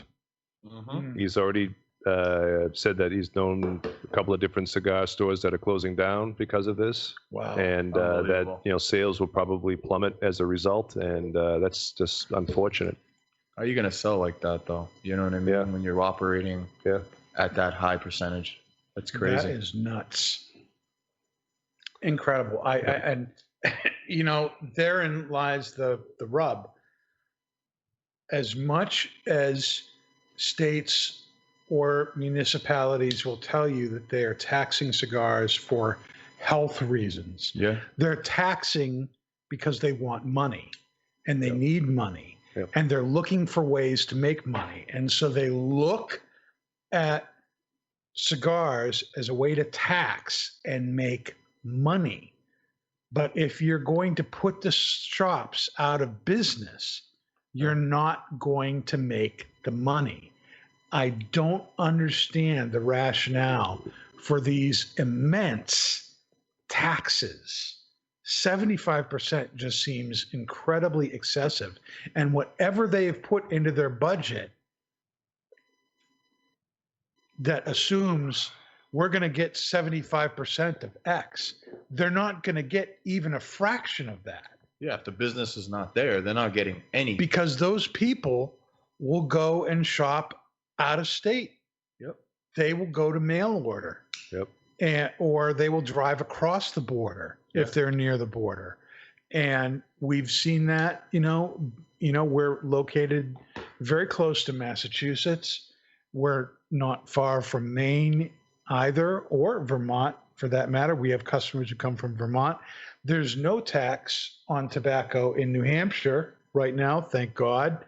And we see a lot of that business come to us because you'll save huge money. We've got customers who come, when they come down for their vacation from Canada, they'll come and they'll stop at Twins and they'll spend big money, because even when they have to pay the taxes going back over the border, they're still going to save money versus what they would pay for the cigar if they actually purchased it in Canada, wherever they live. It's mind-boggling to me how people think this is going to work and ends up causing more problems than it solves. Yeah. Because these shops that are going out of business, it's people who are now out of work. Yep. That's businesses that were paying taxes, on whatever they were buying. They were paying real estate taxes. They were paying taxes to the towns for whatever. It's all that's going to be gone. I don't understand why people continue to do this. It just doesn't work. No. Never has and never will. Nope. I just don't get it. Now, are you guys ready for a would you rather question? I am. We actually missed it last week. I'm a little bit disappointed about that, but it meant I didn't have to think of one for this week, which is nice. Now we're coming into the fall season, and here in New England, that means, the nights get to be around 50 degrees, still warm enough to be outside. A little bit. But, a lot of people, they'll make a little fire, sit around the fire pit. Maybe you have one of those little fire tables outside, I got one. Gas fire table or something like that. We definitely have one at Twins. Come on down. We do have one at Twins. Now, here is my question for you. Would you rather smoke outside in the fall by a fire or inside in front of a fireplace? Oh, that's a no-brainer for me. I would absolutely 100% rather smoke my cigar or pipe tobacco outside in front of a fire. Outside in front of a fire. I'm an outdoors person. Yep. I would rather be outdoors, even in the wintertime. It doesn't matter. I'll bundle up, and even if we don't, I know we talked about this before. We talk about my dog walker being like an hour and a half long because I'm in the middle of winter when I'm taking Fletch for a walk. But it's just, to me, I'm more comfortable being outside. I love the outdoors. It doesn't matter really how cold it is. I'll just put on an extra layer, sit in front of a fire if it's available to me, even though I'm in the city. It's not really available to me, but either way. But yeah, burn all those masks that you burn all those masks that yeah, exactly. But yeah, no doubt about it. I would absolutely rather be outside in front of a fire. Dave? I would much rather be inside in front of a fireplace. Inside in front of a whatever for, Dave? I don't know. I like I think you get to enjoy the aroma from a fire better inside than you do outside. Yep. And I'm not a big fan of the cold. No? I like being warm. You like being warm? Yep. You can't bundle up like Paul and be outside? I can, but I'd rather not. Why not? Because I like being warm. I don't like being next to a fire. I don't like being bundled up or whatever. Do you have a fireplace at your place, Dave? Nope. So realistically, your only option right now is to smoke inside. Smoke inside in front of a fire that's on YouTube, projecting on your TV. Yep. Yep. Or I'll go to Dan's house and because his study has I had a feeling that was coming up. Yep. They have a special channel on Netflix where you can play it, and it's a video of a fireplace for like 4 hours. Yeah. I think that's what Dave does. Or YouTube, whatever. Yeah. You just pull it right up. Do you play that on your phone when you're outside on your porch, all No. bundled up, smoking a cigar? No, we don't. Not- Tricking no. yourself into thinking you're warm? No. Unless the phone radiates, which mine does. It's Now, so do you- old. So Do you, from the you- battery. It's so Paul, old. do you smoke stronger cigars out in the winter so that you Oh, don't yes. feel your toes? Yes, I do. Yes, I'm without a doubt. If it's going to be day or nighttime outside, it's going to have to be a medium full of full body cigar, without a doubt. For sure. Now, what about you, Nick? I'm an outside guy. Outside. Yeah, my dog loves to go on walks. We love to go on hikes. Again, you guys have heard I have a 130-pound Rottweiler, and he needs his exercise. Mm-hmm. So between running him and just being outside, I don't mind. As cold as it gets up here in New England, I got my winter smoking jacket, which you guys seen. Once we get into the winter season or full winter season, everybody online will see it. But I'll build a nice big fire in my backyard and just sit there for at least 2 hours smoking and drinking. A nice strong bourbon keeps you warm, brother. Are you this year gonna set that fire in your chicken coop so the chickens can warm up too? A little fire for the chickens. I get hungry, I could just rip the feathers off. I was just gonna say, Right in front of them. No, I won't do that. One turkey is already spoken for next month, so he's one, just not, one, not the other. My wife won't let me do both. I'm fattening him up. He's the male. We actually had a conversation today about which is going, and she's like, "Oh, you're not gonna, butcher any of the turkeys, right?" Because I told that to her father yesterday, and I was like, "No, the male's probably gonna be going. You need the female to kind of run the coop a little bit." Excuse me. You gonna barf? No, absolutely not. So the male's probably going. He's the biggest right now. He's about 35, 40 pounds. So he's probably going to go, and we'll raise some more turkeys next year.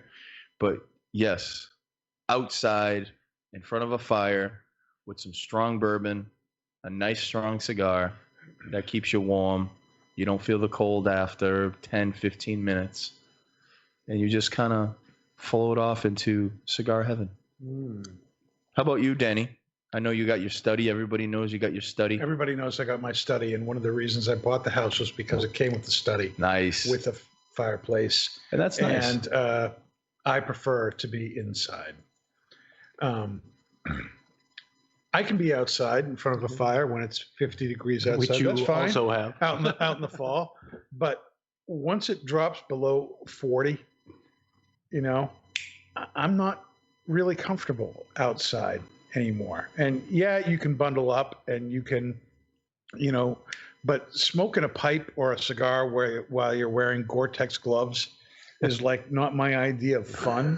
When you're smoking a pipe, the pipe keeps your hand The warm. pipe You does keep your hand warm. just switch hands. It's the nicest thing. And the bourbon stays But cold. when you can it's nice. be inside and have your shoes off in front of the fire and stretching out and just be warm all over without having any of that extra I do stuff that. on. You know what I mean? I put my feet up.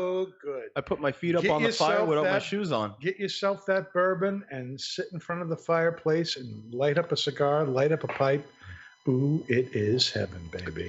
Maybe It some is of us a are just wonderful jealous, Dan, that we don't have a fireplace and that we can't smoke indoors. Yeah. Well, I have a fireplace inside. The wife does not let me smoke Yes. inside. We need to have a Can't do show that. at Dan's house this winter. Why not? We can arrange that. We can work that out. We I can In mean, front of the fire? Yep. in front of the fire. Well, then we'll do it. we'll all have our robes on, our not just phone smoke robes with our Slippers Slippers, absolutely. and our church wardens. Mhm. Yes, absolutely. We can make that happen. I'm down for that. That would be a nice. Then we can do follow-up. another show at Nick's for the outside. If you guys want to, In the coop. with the coop, In the coop. we'll have the coop as the background image. We'll call it the cigar coop. The cigar coop. Literally. No, but that'd be a nice follow up to the ladies' night. The ladies' night takeover. Yes. Man Oh, cave. yes, it would. Mm-hmm. Yep. No wig for me that time though. We can make that happen. We can make that happen. Now, what is our final verdict here on the Gawith Hoggarth Brown Irish X? Brown X. Nick. Delicious. It's actually, like I said, for me being, having it the second time around, it's a lot better the second time around. It's a lot of complex flavors there. The sweetness, the mesquite. Just like Dave said in the beginning, I know you guys were laughing at him, but I got a lot of that like sweet meat in there, which is really enjoyable. Amen. Strong, but not for me, not too overwhelming.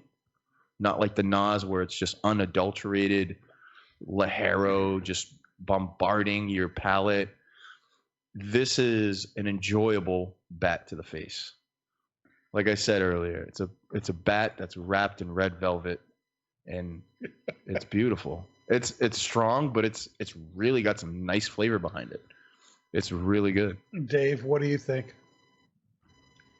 Well, I concur with what Nick says, except for the bat to the face. Aww. It's the flavor intensity is dialed up to 10 for me.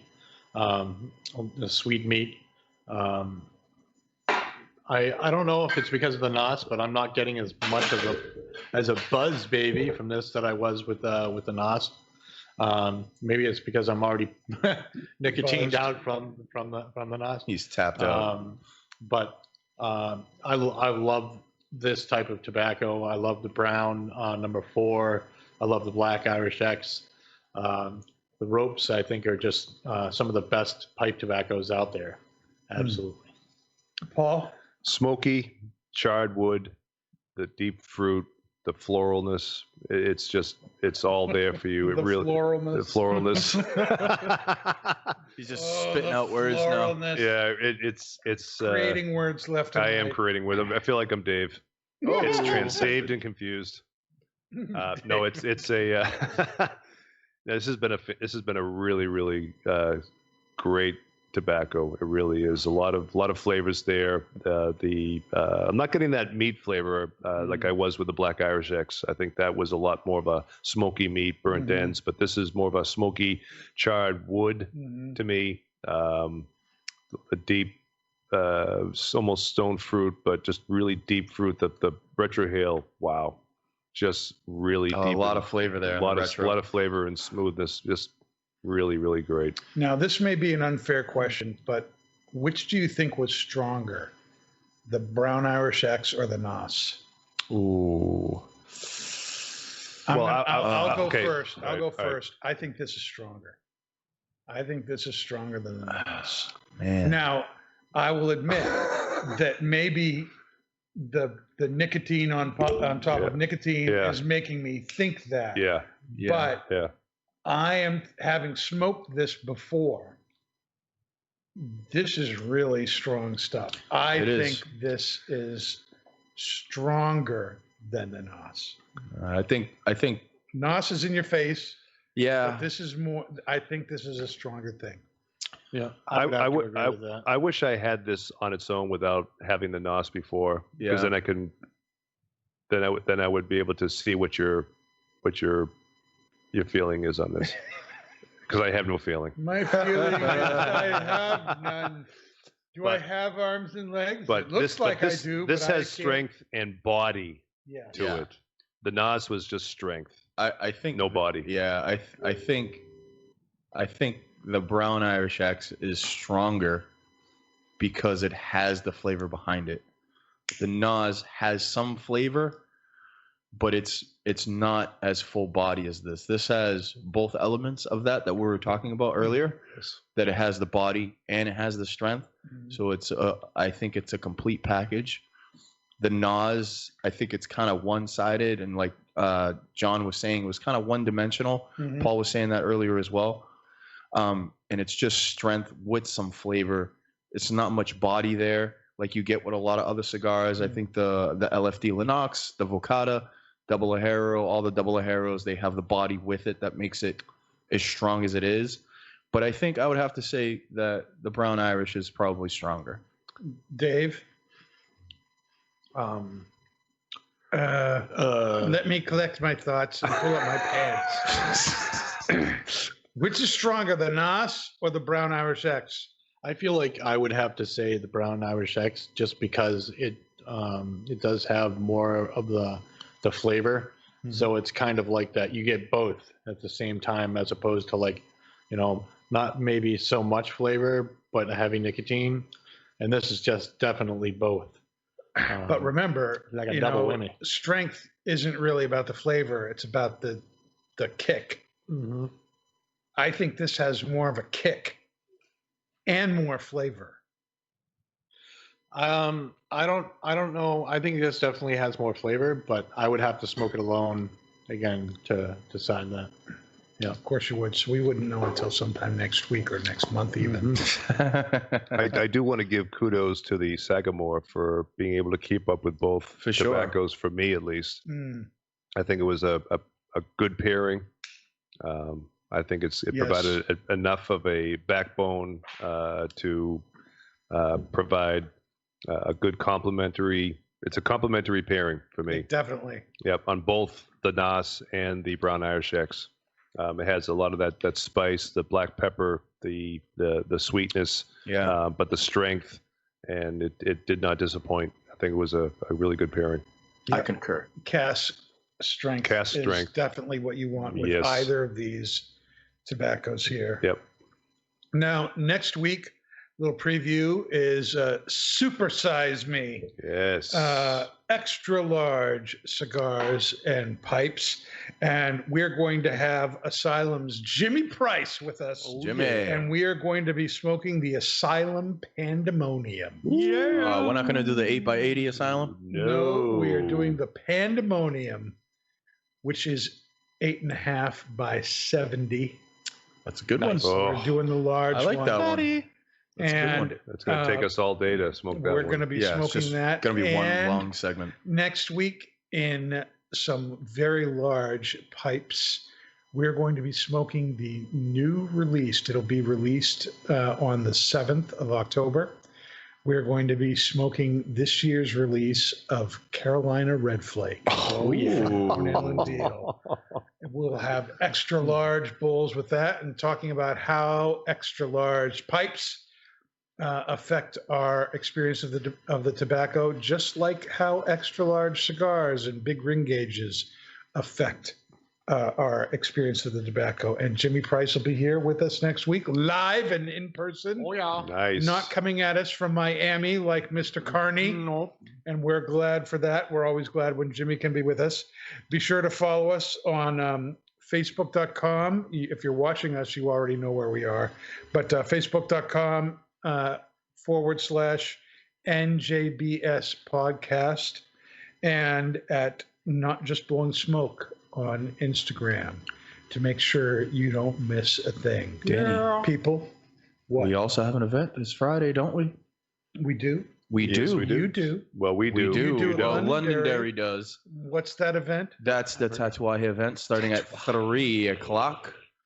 Tatuaje will be live and in person at Twins in Londonderry, and we'll be here at Hooksett on the 30th, and we're going to be doing our show that Friday, Oh. the 30th, Cray cray. Nice. live at the show. Live. That is going to be a fun event. Yep. And we're still working out how that's going to work, but it's going to be a fun time. You're not going to want to miss that. But next week, Super Size Me with Jimmy Price, Pandemonium, head to Twins and pick yourself up a big, huge Pandemonium cigar. And after the 7th of October, Carolina Red Flake. You're not going to want to miss it. We'll see you next week. Stay smoky, my friends. And that's not just blowing smoke. Thanks, everyone. Another day, another smoke, boys. You've been listening to Not Just Blowing Smoke, the podcast that brings the wealth of knowledge, expertise, and fun of Twins Smoke Shop, New England's premier smoke shop, right to you, wherever you are, whenever you want it. You can find us at our website, notjustblowingsmoke.com, and keep in touch with us on Facebook, YouTube, Twitter, and Instagram at Not Just Blowing Smoke. Thanks for listening, everybody, and that is not just blowing smoke.